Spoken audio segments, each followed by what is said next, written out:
tell us about, as far as wrapping the hands, that's very important to a boxer and mixed martial artist.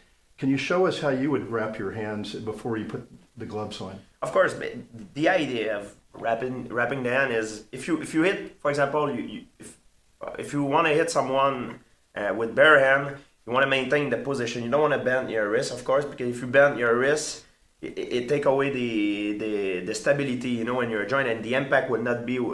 It would not be where you want it. So it increases the rate of injury.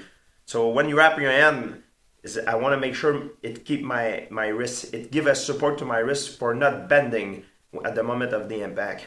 Another thing too is normally what you can put a little bit more padding on the knuckle, so you have also all the padding that you need on the gloves as well. So with all those two things, you make sure that your wrist doesn't bend and it stays straight. So there is many ways to do it. I don't say that my way is the best. That's the way I use it. Sure. I've been using it for a very long time, and I'm gonna share it with you. Great. So you see this side up. So I start with the thumb here, and I like to go 3 turns on my wrist. 1, you see, 1, 2, and 3. So I go down the wrist a little bit, then I come back 2 turns, going back towards my hand. 1, 2.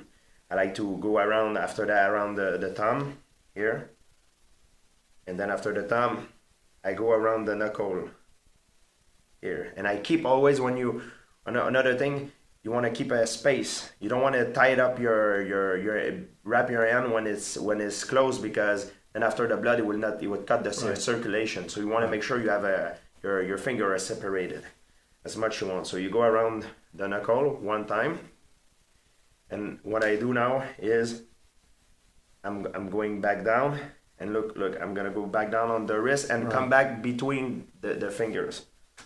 I'm going between the finger, and when I'm about to go around the wrist, I close my fist, because the pressure is not the same when you keep your hand open and when it's closed. So close my fist, and sometimes you can use an extra band-aid on your knuckle as well. That's what I do too. So you have the bandage, the gloves, and you have an extra padding that you can do, which is not recommend for everybody, but sure, I like to do it. So I close, then I go around. So we see now it's tied up by itself because my fist is closed. I open, go around the other space, the other fingers, close.